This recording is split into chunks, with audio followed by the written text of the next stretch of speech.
ఈరోజు ఈజీగా కేక్ అయితే తయారు చేద్దామండి. ఒక 4 పండిన అరటిపళ్ళు అయితే తీసుకొని మిక్సీలో వేసేసేయండి. దాంట్లో అరకప్పు షుగరు, అరకప్పు పాలు, అరకప్పు నూనె ఇవన్నీ కూడా బాగా మిక్సీ పట్టేసి ఒక బౌల్లోకి అయితే ట్రాన్స్ఫర్ చేసేసుకోండి. అందులోనే ఒక క్యాప్ వచ్చేసి వెనీలా ఎసెన్స్ అయితే వేసుకోండి. దీంట్లోకి మనం గోధుమ పిండి వాడచ్చు, లేదంటే మైదా పిండి ఏదైనా తీసుకోవచ్చండి. అదైతే ఒక కప్పు తీసుకొని ఈ విధంగా ఒక సీవ్ చేసేసుకోండి. తీసుకొని చక్కగా మనకి సాఫ్ట్ పౌడర్ అయితే వచ్చేస్తుంది. ఇదంతా ఒకే డైరెక్షన్లో చక్కగా మిక్స్ చేసేసుకోండి. ఇందులోనే మనము 1 స్పూన్ వచ్చేసి బేకింగ్ పౌడర్, అలాగే 1/2 స్పూన్ వచ్చేసి బేకింగ్ సోడా, ఈ 2 కూడా వేసేసుకొని చక్కగా మిక్స్ చేసుకోవాలి. ఒక టిన్ తీసుకొని ఆ తర్వాత మైదాస్ కొంచెం స్ప్రెడ్ చేసుకొని ఆయిల్ తోటి మంచిగా ఈ విధంగా మనము కేక్ బ్యాటర్ అంతా ఇందులో వేసేసుకోండి. రిబ్బన్ కన్సిస్టెన్సీలో వస్తే కేక్ బ్యాటర్ మంచిగా రెడీ అయినట్టండి. మీకు నచ్చిన డ్రై ఫ్రూట్స్ వేసుకోండి.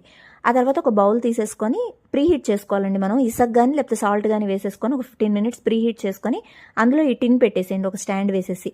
మనకి 35 మినిట్స్ కేక్ రెడీ అయిపోతుందండి. చాలా స్పాంజీగా వస్తుంది. మీరే చూడండి.